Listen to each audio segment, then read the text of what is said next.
wake up, because we got to do a show. Yeah. We got to talk White Sox baseball. Good guys wear black. Did you make that jingle up right there? You're listening to Sox in the Basement, a production of the Broadcast Basement Limited, where every show is 30 minutes of good and comes from a basement bar on the south side of Chicago. Pull up a stool, pour a cold one, and join us right now for Sox in the Basement. Heard everywhere podcasts can be found, and always at soxinthebasement.com. So you went to the game Saturday, by the way. I did. How'd that go? There were highlights of the game on Saturday. None of them had to do with good baseball. No, of course not. It was bad. When I wore my Wookiee outfit that my sister bought me at a Target, they're like Chewbacca pajamas. So Chewbacca onesie. Right, I was walking around my Chewbacca onesie. And then also, it was fun because people were coming up and saying hi because I posted I was in the Chewbacca onesie. And I found a few other people in Chewbacca onesies, but I was the only one that was wearing, the Sox in the Basement hat. And so we were out in the field. We were having a good time. It was like my dad, my mom. I had all my kids there, my sister with her kids, my wife, my brother-in-law. I mean, the whole group's there, okay? And the game starts off just fine. It seems like we're going to watch a ball game. I have no... Got off to a one-run lead, actually. Yeah, I have no ill-conceived notions about what's going to happen in this game. I mean, the Boston Red Sox are a professional baseball team. Run by professional baseball executives. Right, and the White Sox are not there. No, I mean, they're not there. Not. I mean, you could sit there and say they'll never be there. You could sit there and say they're definitely not there. You can't sit there and say that they are there, okay, the way that they're playing. The one thing I want to say, though, about that game is I'm sitting in the outfield and I'm watching that inning where everything blows up. I blame Leury Garcia a lot for it. I think it's like one of those things that I've talked about several times on this show. He's not a very good outfielder. In fact, my dad and I were sitting there next to each other and he goes, he's a better infielder than he's an outfielder. He's just the best option you have in center field right now. You don't have... No, you don't. You don't have anybody in center. Right, so he's your best option, plus he's doing something with the bat, and he's contributing at the top of the order, and so you kind of put up with it, but you're out of that inning with no damage. If Leury Garcia takes a better line to a single hit in front of him in center field. In fact, I'm sitting right near where he's at. I'm in 162. I'm in, row 13 with my father. We both watched the play unfold. He got a bad jump. He took a bad line. Instead of running directly to the ball, somehow the ball ended up bouncing to his right. Okay, which means he ran left of where the ball was going to land. Right. He misreads a ball, and it one-hops right in front of him. If he reads the ball well and he gets a good jump, a good center fielder makes the play and they're out of the inning. The White Sox tend to give the other team 4 or 5 outs an inning most of the time, and that doesn't help when you have a substandard pitching staff. Now, that makes it even worse, and that's where you get innings where you give up 9 runs and the game is over by the 3rd inning. Real quick, a tangent, because I didn't watch all of the game Saturday, but I did watch all of the game on Sunday, and there's a similar story there. So my first question is, okay, has Tim Anderson ever played Little League? Because if he has played Little League, he would know not to throw to first base on that play that basically on the Sunday game where everything fell apart. Everything fell apart.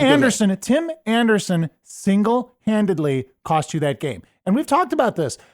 Yeah, fine. You put up with him with the bat. He's hitting 400. You know what? I don't want to see you flipping bats around and talking all this smack if you can't make a Little League play. But I've already said this. I've already said that he is a average to below average defensive shortstop. For every great play he makes, and he'll make a great play every once in a while, and everybody goes, woo, because you see the potential there. But there's a lot of boneheaded, dumb plays that he makes. And it was funny in the postgame show.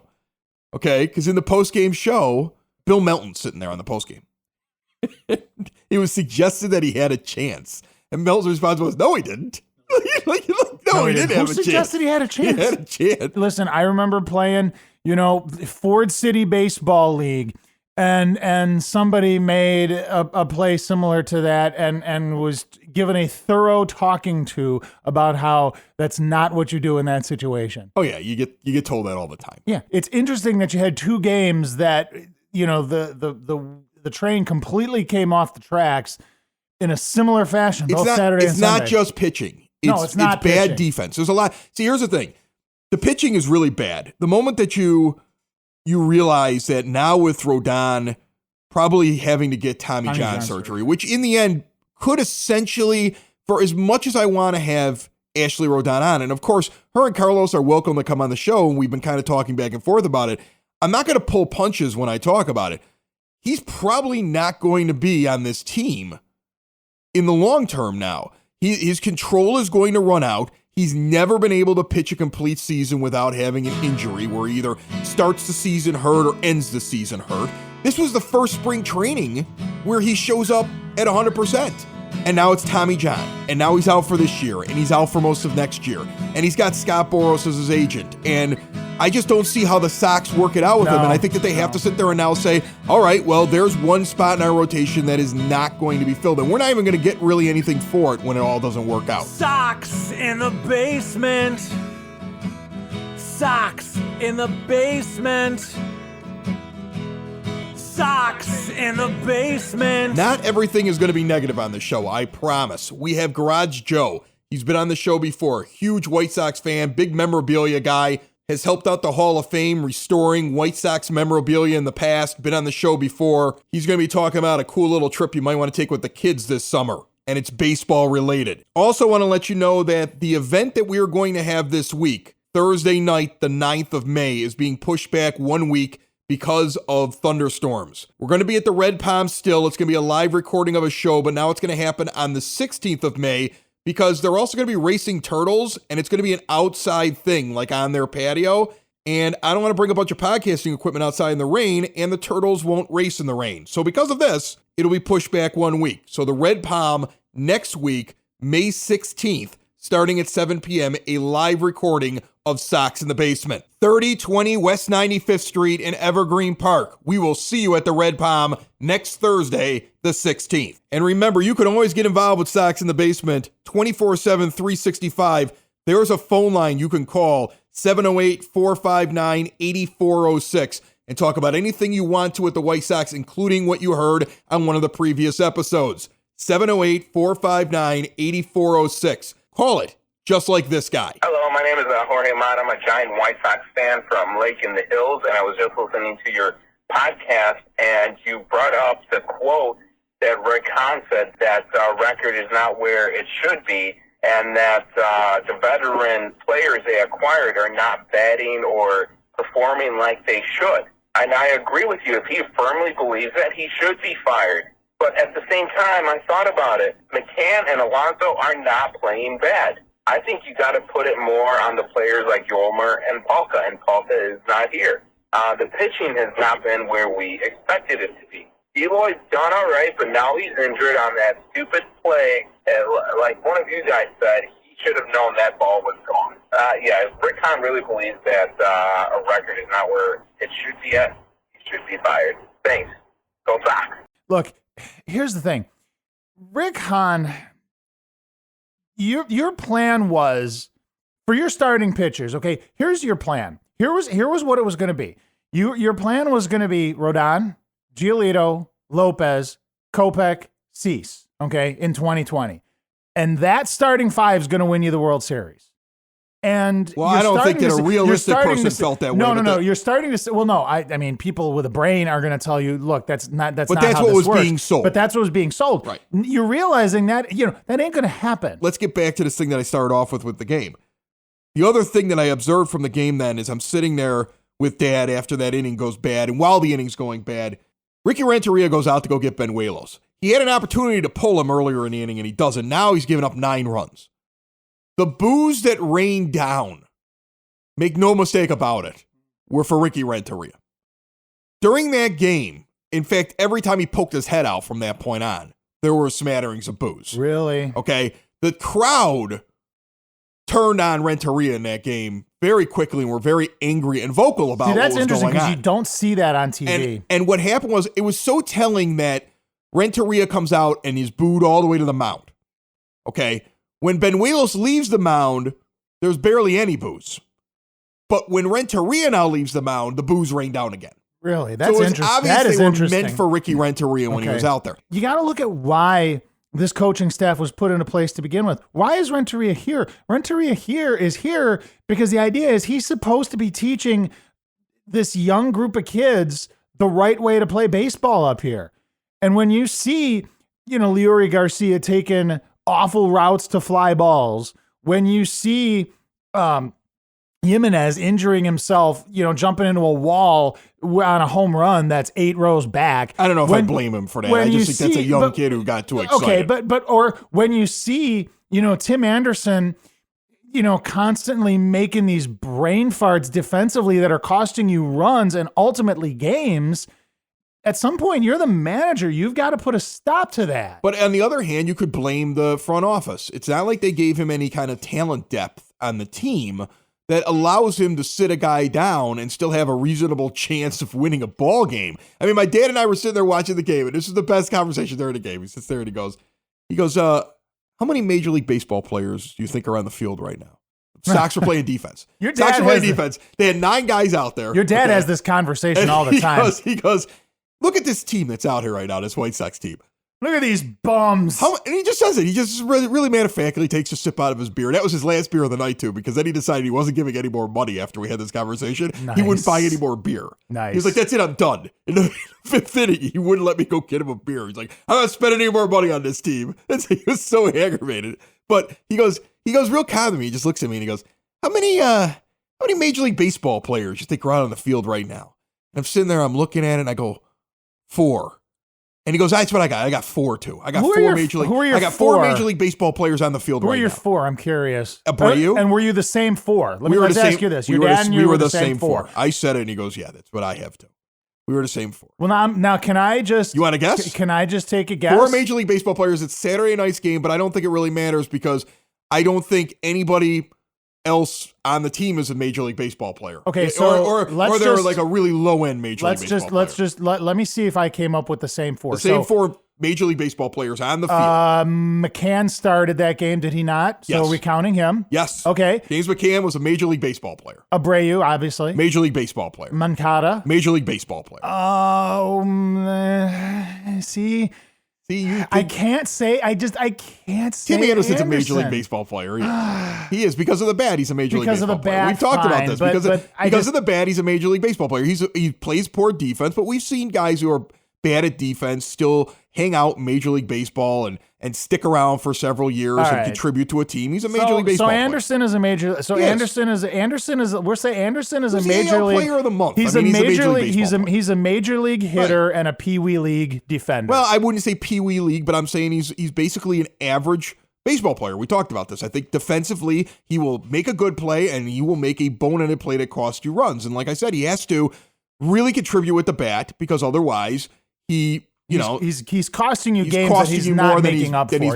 Exactly. Right now, I think he's actually won you more games than he's cost you. Yeah, I'll go with that. I would say because the rest of the team is so bad. If he makes an error and causes them to give up a run, well, they end up losing the game by 6 runs anyway. And so some of those games you just go, well, it's a wash. No, but it's games like Sunday. I'm back to this again, but it's games like Sunday. That's a loss. That's his. They were into that. They were in that game until he single-handedly derailed that. No. You put that one on him. You put that one on him. I'm totally fine with saying that he could have cost you. If you want to try to figure out games that he won you with his heroics or his hitting or anything else like that, and games that he cost you, if you want to put that in the games he cost you column, that's fine. I still think he's given you more games that he's won. I'll agree with that. So we got our same 4 Major League players. Those are the same 4 Major League Baseball players. Right. And then we went around the rest of the field. And he's like, he's like this Rondon. I mean, he's a little bit better than Yolmer Sanchez, but neither one of them really, would they play for the Yankees? And I'm like, no. And then he's like, okay, well, Ryan Cordell. I mean, he's doing better than what Palco was giving you, but he's already showing that he's having a problem with the plate now since he got up there. Yeah, he's having a problem. And he's like, is there either one of those guys? He's like, do they play on the Boston Red Sox who we're watching? I'm like, no. He's like Leury Garcia. I'm like, he could be a utility guy on maybe like half the teams in Major League Baseball. Sure. And he was like, yeah, probably. But some would sit there and say, you know what, he makes really bad plays on defense. And so eventually they would find a guy who was maybe a better utility player than him. So he wouldn't really be on every team in Major League Baseball. Because he's not a defensive replacement. Right. Okay. At least not in the outfield. He isn't. No. Okay. He's like Nicky Delmonico. I mean, you got him standing out in left field. I mean, how many bad lines on balls does he take? There was actually a point this week where a runner advanced from second to third and until Delmonico caught ball. Like the guy was able to tag up and take third, and he's in left field. That's I mean, like awful. there's just like every once in a while he makes a good play. And Every then once in a while he makes a good play. Like he has at times made good throws into the infield. He's also at times, like on Saturday, made a terrible throw in on a guy that he could have had a shot at home plate. And he did a terrible job. He couldn't pick up the ball in the corner of the outfield on Saturday night, too. It bounced around. He couldn't pick it up. I have a funny comment about Delmonico. But I mean, when we get done with this, I have a funny. When we get done, we'll finish this off. But I have a funny comment about Delmonico. But keep going. And then let's just talk about some of the other guys on the team. I mean, right now, Yonder Alonso has had a few good seasons in the major leagues, but he's not a kind of guy who really deserves 10 years in Major League Baseball. We've talked about Alonso. Deliver. Alonso is having his statistically worst season ever. I couldn't imagine why. Maybe it's the fact that he never really wanted to play to begin with. John Jay found a way to never have to play. Yeah, John Jay Alonso has to stay out there. Jay's on the 60-day DL now, isn't he? Yeah. Hold on, we're gonna get to that. Okay. And then that's so awesome. Wellington Castillo, Ricky loves him. In fact, Ricky tried to defend him the other day with Nova. Jesus. Nova pitches his best game that he's had in like forever, right? Right. He pitches like his best game he's had in like forever. Are we talking Monday night? On Monday night. Okay. Pitches like his best, and he gets McCann instead of Castillo, who he normally gets as catcher. And before, like, somebody asked, like, do you think that was, and Ricky right away, like, said something to the effect of, we want to see if it had an effect, but I really don't think it was really the battery. I think it was more, he did this and he did that. Get out and I'm of like, stop defending your boy Wellington. Stop it. We've seen pitchers have a better game. Look at Giolito does better with McCann behind the plate. It's something that we've seen. We saw Reynaldo Lopez have one of his better games with McCann behind the plate.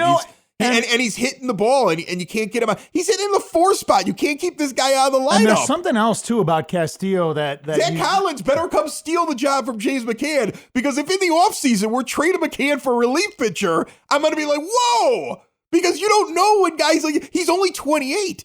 Some baseball players, it clicks at 27 or 28 years old. Right. I'm not saying he's going to be an all-star. I'm not saying that this is James McCann now. He's the next JT Realmuto. He just blossomed late, but somebody's got to come take that job from him if I'm a White Sox fan. Right. Okay? He deserves it.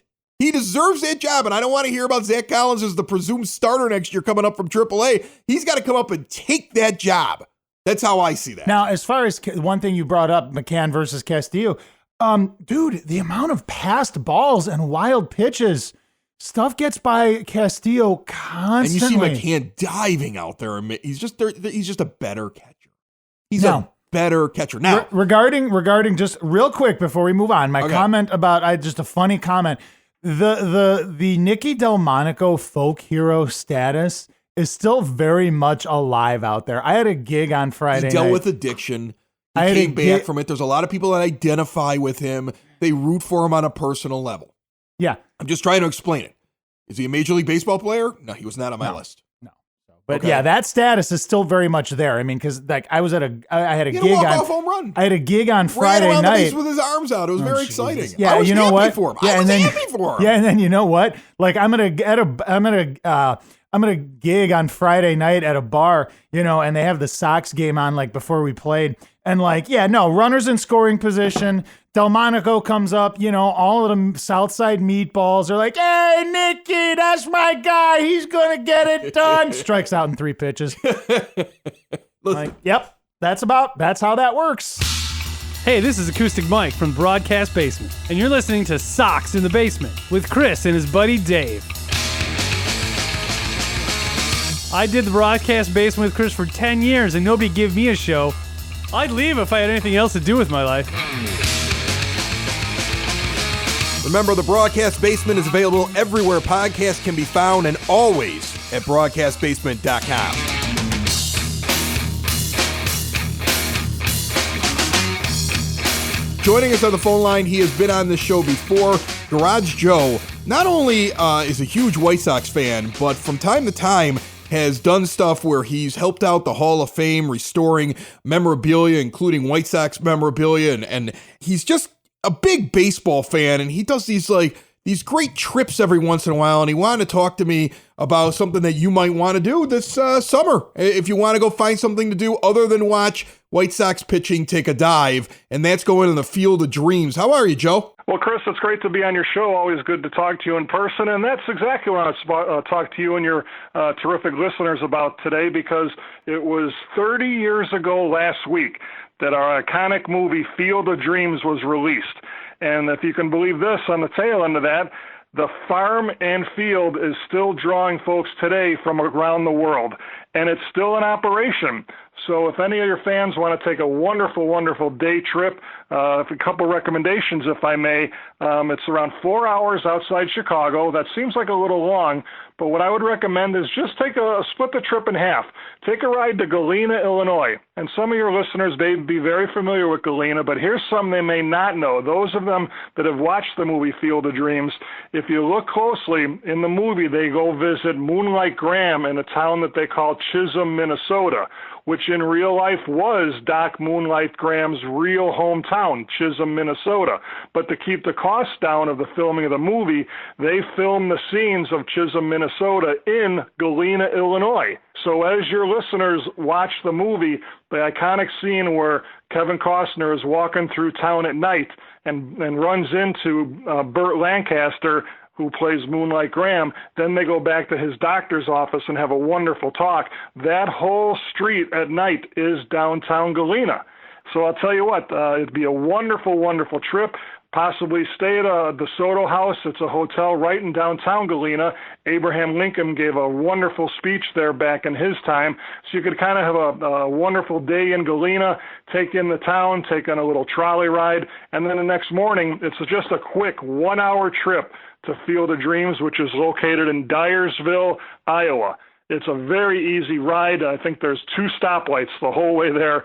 It's a 1 hour ride. And the beautiful thing about Field of Dreams is when you pull up, it's just like it was in the movie. The White House is still there. You can bring your bat, your ball, and the glove. Chris, there's no charge. You can go out there and have a catch.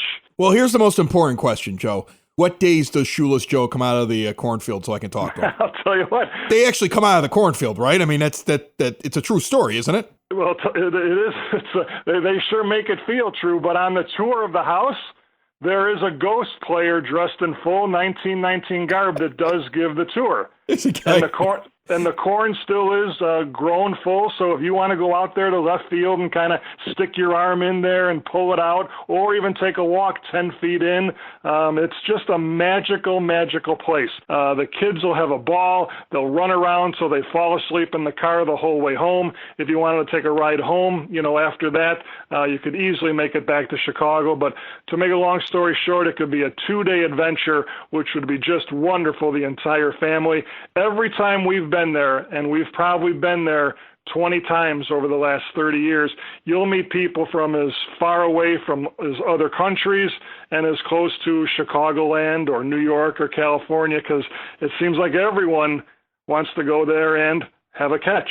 Well, I'm going to tell you something, Joe. You got a better chance, I think, of going out to the Field of Dreams this summer and actually seeing Shoeless Joe Jackson come walking out of center field than a 500 record, which it's not, doesn't look like it's in the cards right now. Before I let you go, what do you think? I mean, it's been a bad week. What do you think as a fan who I know watches this team religiously night in, night out? Well, I'll tell you what, my wife and I sat down as the season started and looked at each other and said, all right, what do we think? We both looked at each other and said, you know what, 500 would be a magical year. But our team is just too young, and it's all about pitching. It all starts there. So with what we're going through, with all the Tommy John surgeries and our bullpen, et cetera, it's going to be a rough year. But there used to be an old poster that hung in McCuddy's. Those of your old fans that remember Old Sox Park, and there was a big poster that hung behind the bar in McCuddy's, and it said, "Our Sox will rise again." I'll tell you what.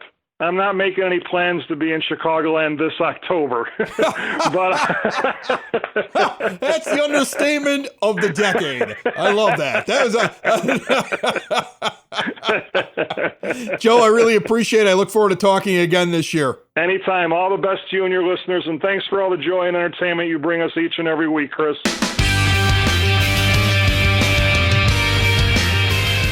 If you had to encapsulate this season at this point into one press release, it's the one that came out a few days ago where the White Sox in the same press release announced that Juan Minaya was back on the 40-man roster after being DFA'd and taken off the 40-man roster. He was DFA'd and nobody wanted him. Nobody wanted him, and he ends up in our minor league system. The White Sox, when pressed with none of this is working and we need another arm, and since we took a guy who wasn't on the 40-man roster, that means the White Sox looked at their entire organization and like decided minor league and all. The best guy to bring up was, you weren't looking at guys who were on the 40-man. You were looking at anybody available in AAA Charlotte and possibly a couple of arms in AA if you wanted to see whether or not, if you were thinking, could they just make the jump straight to the majors? And you didn't have anybody else you thought was better than Juan Minaya, who you were willing to jettison from the team just a few weeks ago when you DFA'd him. That is telling. But then the other half of this, and this is why it's a frameable encapsulation of where the White Sox are at this moment. John Jay, in that exact same press release, was moved to the 60-day injured list. So that's now you have a guy, and this is, I don't know which one to attack here first. So let's just do the John Jay thing. Let's get the John Jay thing out of the way. Easy for me to get out of the way. Because we know what this is. John Jay was clearly brought on this team to entice Manny Machado. Told Manny Machado not to come here. It's so obvious that that's the case. Let me just say this. A couple of years ago, John Jay's making $6.5 million, and he gets signed by the Arizona Diamondbacks for $2 million. Okay? Okay. John Jay is then let go by the Arizona Diamondbacks, who go out and pick up a guy who's readily available in Adam Jones, who we thought would have made perfect sense in our outfield. The White Sox didn't think that. We thought that. The Arizona Diamondbacks valued Adam Jones more. We valued John Jay more. And we paid John Jay an extra $1 million this year than what the Diamondbacks paid him last year. He got a raise to come onto this team. That's how badly we wanted him here, so his boy would come play here. Then his boy doesn't come. And it's like, oh, my back, my neck, and my back, my hip. I don't know. I'm sore. He's like, you know who he is? He's Beavis. Remember that episode where Beavis is like, my liver, and he's grabbing his crotch.